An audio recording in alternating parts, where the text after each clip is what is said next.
The storyteller welcomes you to another nightmare. Plug in your earphones, close your eyes, and let us begin.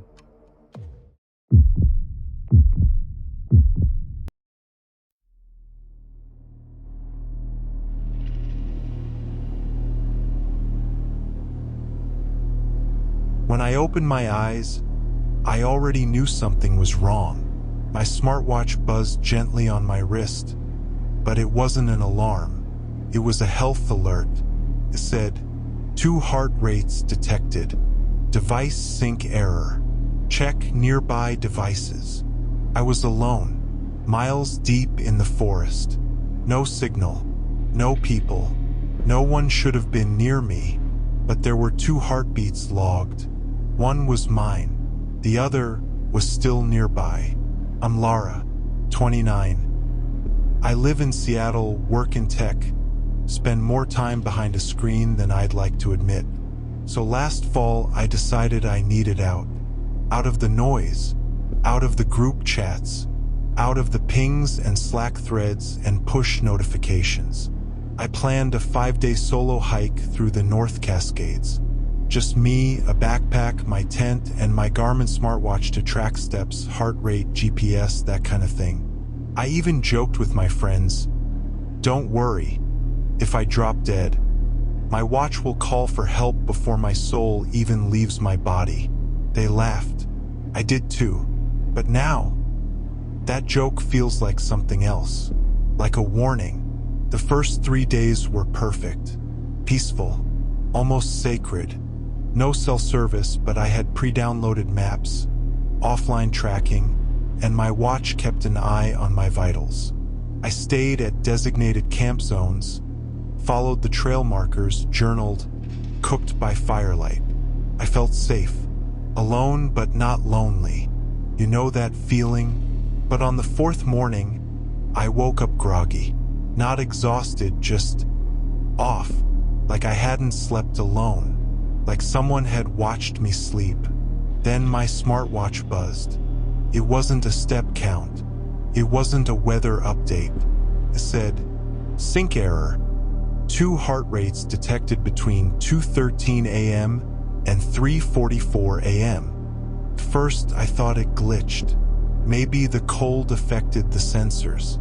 But then I saw the second set of data. Heart rate, 58 BPM. Steady, calm, human. It was right next to mine, like someone was lying down beside me. The 2 rates even rose together for a few seconds, as if we both reacted to something, like we both woke up. I tried to stay logical. Could have been a fluke. Maybe the watch picked up my own pulse twice somehow. So I tapped devices on the watch menu. It listed 1 paired device, my own. Then a second popped up. No name, no profile image, just the word, active, and location, near you. I refreshed the screen. The second device was still there, still nearby. I stepped out of the tent. It was dead silent. No wind, no birds, no movement. But my skin prickled like someone was watching me. I did a 360. Nothing. I told myself, it's fine. You're fine. Just tech acting up. But I packed up camp fast. I took a different trail that day, off the main loop, deeper into the woods just to feel more hidden. But I couldn't stop checking my wrist. The mystery device wouldn't go away. At one point, I heard a crunch behind me, maybe 20 feet off trail. I spun around. No one, but there were boot prints in the dirt. Not mine. Larger, deeper, fresh. I took a photo with my phone, even though I still had no service. The timestamp? 2:16 a.m. Same minute the second heart rate first appeared. I didn't sleep that night. I didn't dare close my eyes. That night, the woods felt wrong. Too quiet. The kind of quiet that waits. Around 2:30 a.m., I heard footsteps. Slow, deliberate, circling my tent. Crunch, pause, crunch, pause. Breathing low, shallow breathing just outside the nylon. I held my breath, gripped my knife, and prayed it was an animal. But then I heard something you only hear from a person. A cough, just one. Muffled, wet. I didn't sleep. By dawn, the footsteps were gone. But when I checked my watch again, the sync error was back. 2 heart rates, same times, even closer together. That was it. I broke camp and hiked fast, hard, non-stop until I hit the ranger station near the trailhead. When I finally got signal, I checked my Garmin app. The sync device had left one final ping at 4:12 a.m., half a mile from my last camp. But here's what broke me. The device name had updated. Just once. Just long enough for the app to register it. It read, "Still here." I showed the ranger. He looked pale. Told me someone had gone missing in that area last summer. Solo hiker. No body ever found. But her Fitbit kept syncing for days after she disappeared. They chalked it up to a tech bug. Now I'm not so sure. I haven't gone hiking alone since. I still wear a smartwatch, but I check it constantly. And sometimes when I'm walking at night, I swear I see a second heartbeat flicker across the screen. Just for a second. Like it's reminding me I was never really alone out there. And neither are you. Before we move on to the next story, if you like true scary stories, please subscribe to Storyteller and click the bell icon for more creepy tales every week.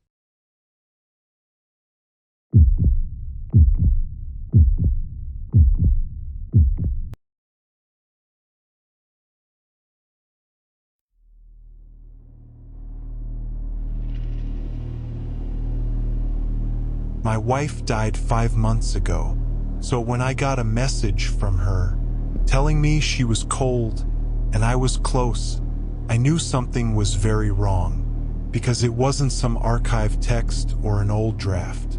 It was new, sent from her account, from less than a mile away. Her name was Emily. We were married 9 years. She was everything I wasn't. Bright, talkative, loved the outdoors. Cancer took her in 9 months. After the funeral, I stopped answering calls. I stopped showing up for work. I deleted most of my social media, but I couldn't delete her messages or her number. I just couldn't. So I went off the grid. I booked a solo trip, just me and the forest. Somewhere quiet, somewhere far. Northern California. Thick woods. No signal. I brought a satellite messenger, one of those Garmin InReach devices. It lets you send basic texts via satellite, even with no service. I promised a couple friends I'd check in every day. Nothing serious. I didn't expect to find peace out there, but I didn't expect what found me either. It was my 3rd night. I was camped near an old fire road. No one for miles. Just trees, stars, and silence. That's when I got the message. Sound cue. Soft beep. The Garmin buzzed. I opened the screen. Message from Emily. Time: 11:47 p.m. I'm cold. You're close. Come find me. I just stared at it. Couldn't be real. I thought maybe someone hacked the account. Maybe an old contact, a cruel joke? But I checked the message metadata. It was sent via satellite. Coordinates: 0.87 miles north. From where I was sitting. I didn't move. I didn't breathe. My brain just shut down. Then I remembered I had buried the Garmin she used. After the funeral, I couldn't stand looking at it. So how the hell was she sending messages from it? I convinced myself it had to be a tech glitch. Maybe cache data. Some ghost ping off the satellites. But the coordinates weren't random. They were real. less than a mile away. I told myself, you're just seeing what you want to see. This is grief. This is your mind playing tricks. But then the second message came. Sound cue. Beep. Longer this time. Message from Emily. Time.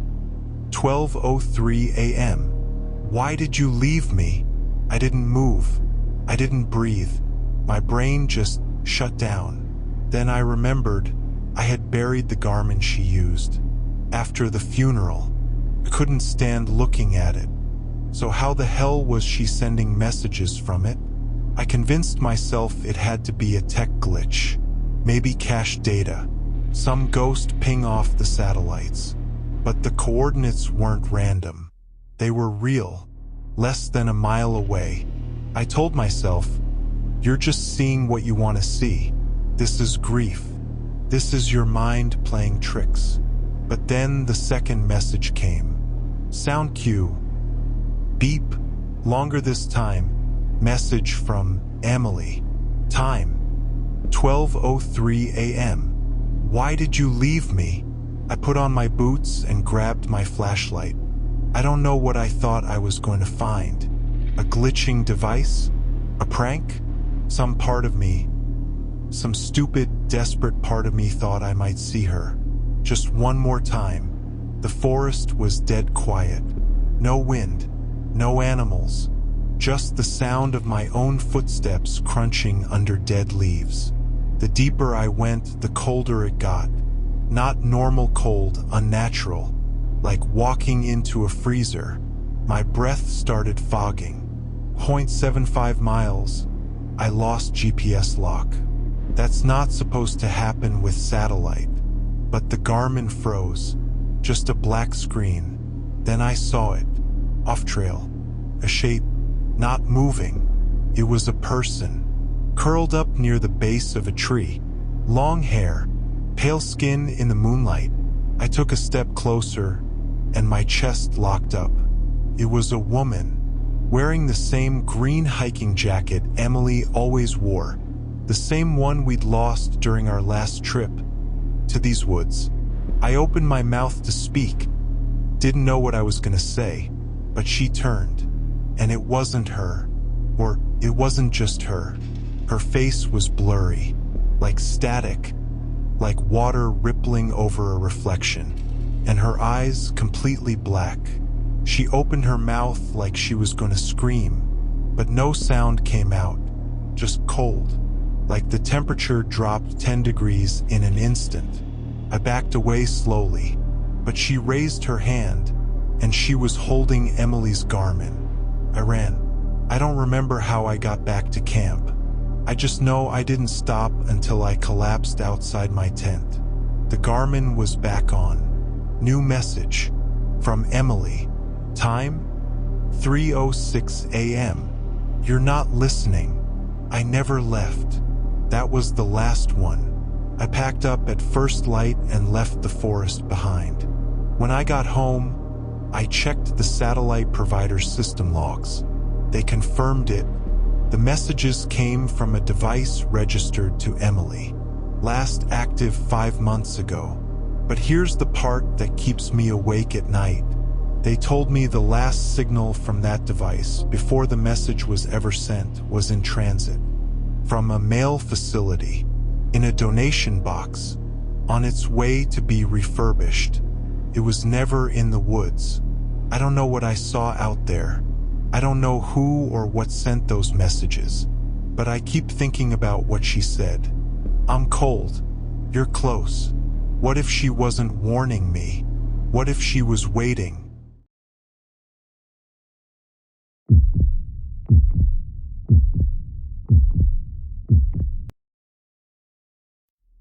I woke up to a soft ding from my phone and a message that said, 3 people have joined your location. I froze. I was in the middle of the forest, alone. No cell service. No one else for miles. But my phone knew something I didn't, and someone was already outside my tent. Okay, so, for context, I'm Casey, 26. I run a wellness and nature blog, breathing, meditation, get off your phone kind of stuff, which is funny considering what happened. I'd been planning a solo forest cleanse for months. No reception. Just me, my camera gear, my iPhone with a satellite emergency plan, and the woods. I posted updates for my followers, shared my location in my bio for safety, and brought a solar charger just in case. I know now that was a mistake, a really big one. The first day was amazing. Golden light through the trees, fresh air. I did yoga by a stream, shot videos for my followers, even went live for a few minutes, just to show how peaceful it all was. People were commenting, "Wish I was there. Queen of solo hikes. Manifesting your peace dizzy." That night, I cooked freeze-dried lentils, zipped into my tent, and listened to a sleep meditation. I didn't feel watched. Not yet. It was the second night. Around 11 p.m., I was journaling by lantern light when my phone buzzed. I looked down and saw this notification. 3 people have joined your location. I blinked. My signal was dead. How could that even work? I opened the Find My app. Sure enough, 3 icons were floating near mine. No names, just generic gray avatars. At first I thought it was a bug, or maybe people nearby had accidentally pinged me via Bluetooth. Then I remembered I had posted my location in my bio. Publicly, I stepped out of the tent with my phone flashlight, shined it around. Nothing, just trees and fog and the crunch of my own footsteps. Then I saw them, boot prints, fresh, deep, muddy, leading up to my tent, then stopping right at the entrance flap. No exit prints, no other tracks. I spun in a slow circle, holding the light out. "Hello," I whispered. Nothing answered.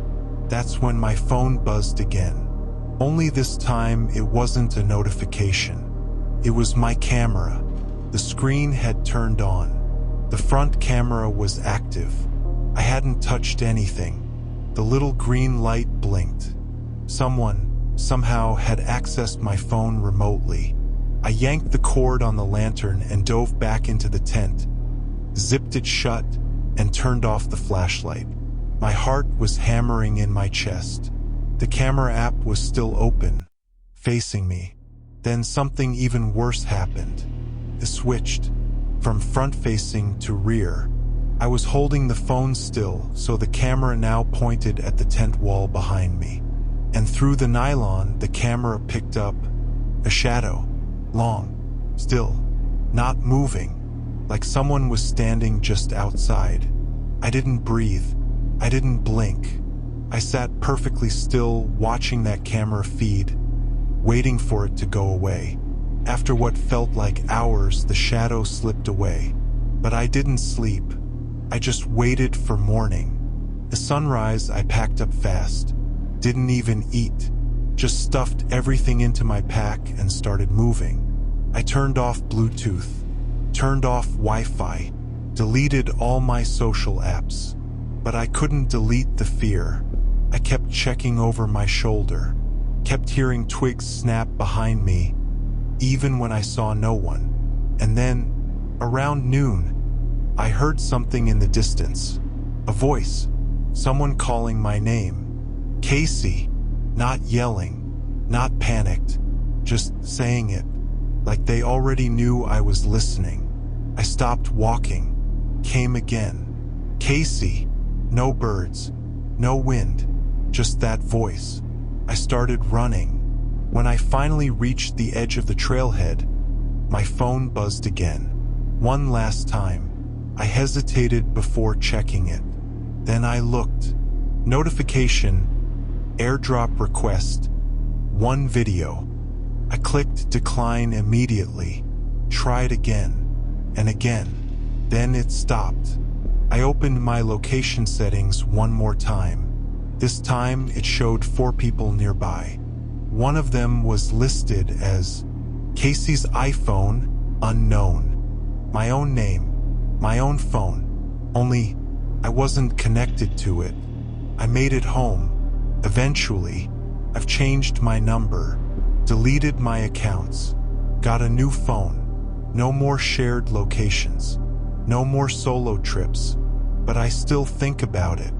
The muddy boots, the shadow behind the tent, the camera I never turned on. And sometimes at night, I'll see my AirDrop flicker, just for a second. Unknown is trying to share a file with you, and I think, who did I invite in? And are they still watching?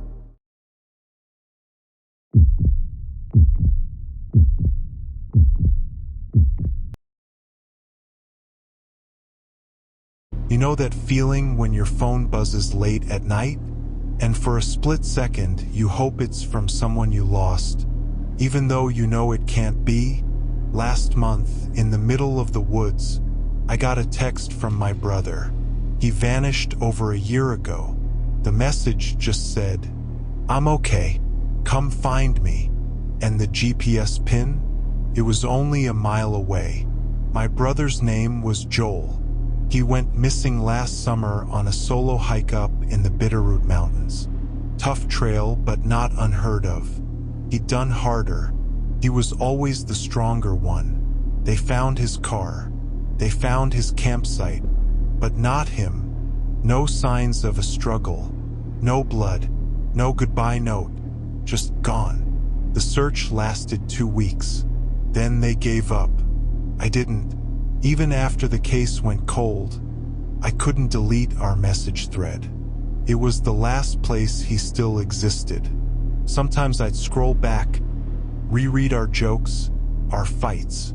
I even texted him on his birthday. "Hope you're okay out there." Still waiting. Of course, no replies. Until that night, I had taken a trip back to the area, not for closure, not for peace. Just to feel closer.